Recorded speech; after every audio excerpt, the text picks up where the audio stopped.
Hello my friends, welcome back to our channel. In today's video, I thought I would talk to you all about houseplants because houseplants have been something that I've been geeking out on for a little bit of time now.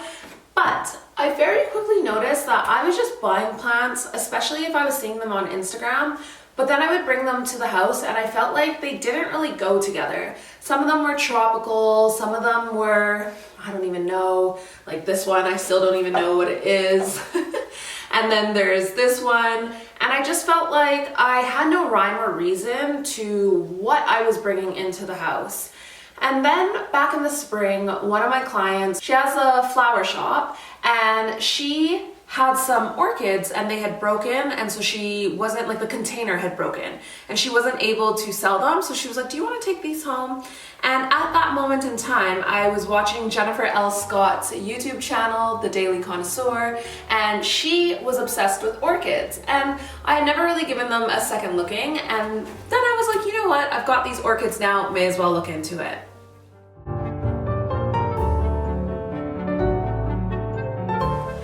Now, if you saw the last video in this series of us going through At Home with Madame Chic from Jennifer L. Scott, the lady that does the Daily Connoisseur YouTube channel, you would know that I am going through this book. I've actually read it, but I thought I would step by step show you how I'm implementing some of the things that I have learned in this book. And Jennifer goes into chic houseplants that you can have for your home. Some of them I have, some of them I don't have, but I thought that I would show you the items that I have and maybe the ones that I'm looking at getting rid of. And then maybe we can go on a little shopping trip and I can add some of the recommended ones that she put in this book. So let's talk about orchids, because it's actually through Jennifer's YouTube channel that I started to even give orchids a chance. And then I have a client who has a flower shop and she had broken a few of the containers to the orchids that she was selling and she wouldn't have been able to sell them anymore. So she was like, do you want to take these? And I said, yeah, sure. And they have bloomed. They were already in bloom when she gave them to me, and then they died off about 6 to 8 weeks later. And then now they're starting to bulb and bloom again. So you can get orchid food and put it in, or you can just water it and hope for the best. I just tried watering it and it's already starting to come back. So that's one of the things that I'm really loving about orchids, is the fact that they're super low maintenance and the blooms last for literally months.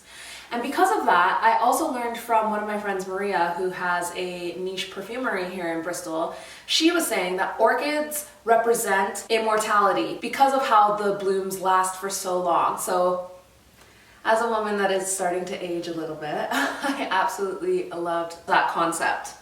Now, the next thing that Jennifer says in her book is to have fresh flowers in the home. And this is something that I've been adopting pretty much since I moved to the UK. And so you can see two little bouquets that I have around the house here. So I will say I don't always go with something fancy. Sometimes I just pick it up at the grocery store. But as it was my birthday this past weekend, I popped into my client who has the flower shop and I got some of these fringed tulips and the different colors of ranunculus. And then these ones here, that was actually what I had picked up from the grocery store, and they were from the week before.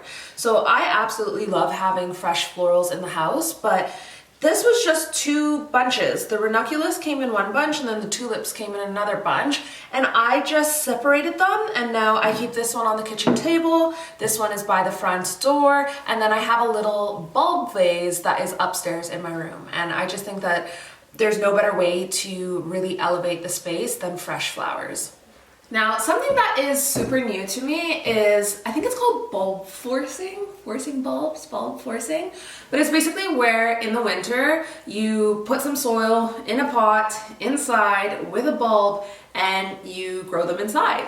And so I tried this for the first time last spring, but I didn't have any rocks or anything at the bottom, and the type of flowers, well, I don't even know what type of flowers. Oh no, it was tulips. It was tulips, because if you are new to this channel, you may not know that I work with Bloom and Wild quite often, and they often send some blooms over to me, and they had sent over some tulips and the bulbs were still attached, so you were able to replant them. And so I was like, oh, I'm gonna plant this inside because I've seen so many people do that. But as they started to grow, they ended up flopping over, and equally I didn't have the proper drainage, so they ended up just rotting. So you live and you learn, right? But if you saw my Christmas series, you would have seen that I planted this amaryllis. It bloomed, it's died, and now I'm like, is it gonna bloom again? I don't know. I've seen mixed reviews online, but I've just left it inside in this bowl just because I think it just brings a little bit of life to the house when everything else is pretty dead outside. But one of the things that Jennifer mentions in the book is forcing bulbs, and it is something that I look at a lot of elegant ladies doing. Maybe they put it in smaller containers, maybe they put it in some china. Like I've seen a lot of ladies put it in blue and white china, like perhaps something like this with some baby daffodils or those little miniature daffodils in it, and I just think it looks so chic in the house. So I've just mentioned why I think that these plants don't really fit the vibe of our home. This is kind of tropical. I'm going to be bringing it over to a friend who's just moved. And then this fig, I think it's a fig leaf, fiddle leaf tree. I still think it's really nice. I am going to hold on to it and try and make it really big, but I just think it doesn't fully fit the vibe in our home anymore. We have kind of more of a traditional vibe. And then this one, I don't even know what it is, but I also think that I can maybe make this one work. Now in Jennifer's book, she talks about how she really likes, I believe it's African violets, and they are beautiful, so I am on the hunt for those. But then I've also mentioned on my channel here how I love this particular YouTube channel called Nicholas Fairford, and we follow each other on Instagram, and I absolutely am obsessed with everything that he does. But he often has those little topiary trees, you know, they're like rounded little trees. And so I thought we could go quickly on the hunt for maybe some fresh flowers. I wouldn't mind some lilies, I think they're really elegant. And then maybe the African violets and a little topiary. So if I find it, that's great. If not, Amazon is also a thing.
Once your housekeeping schedule is working, you can start to have fun with the details.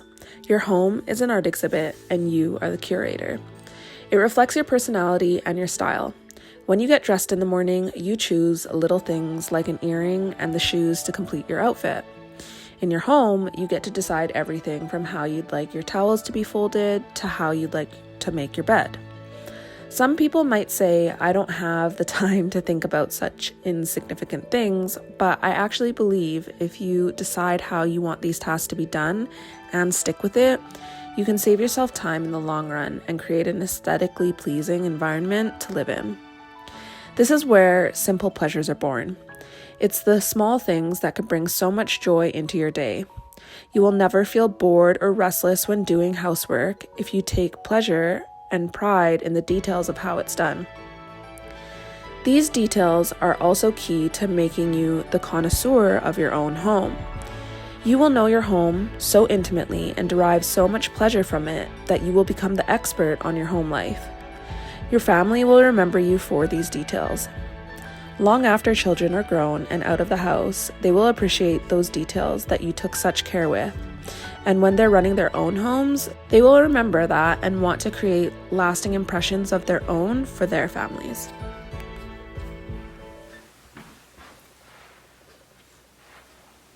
All right, my friends, it is a few days later, and did I ever go on a hunt? I could not find anything that I was looking for in one spot. So first I headed into Bath and I went to this Unreal plant store, and they had nothing of what I was looking for.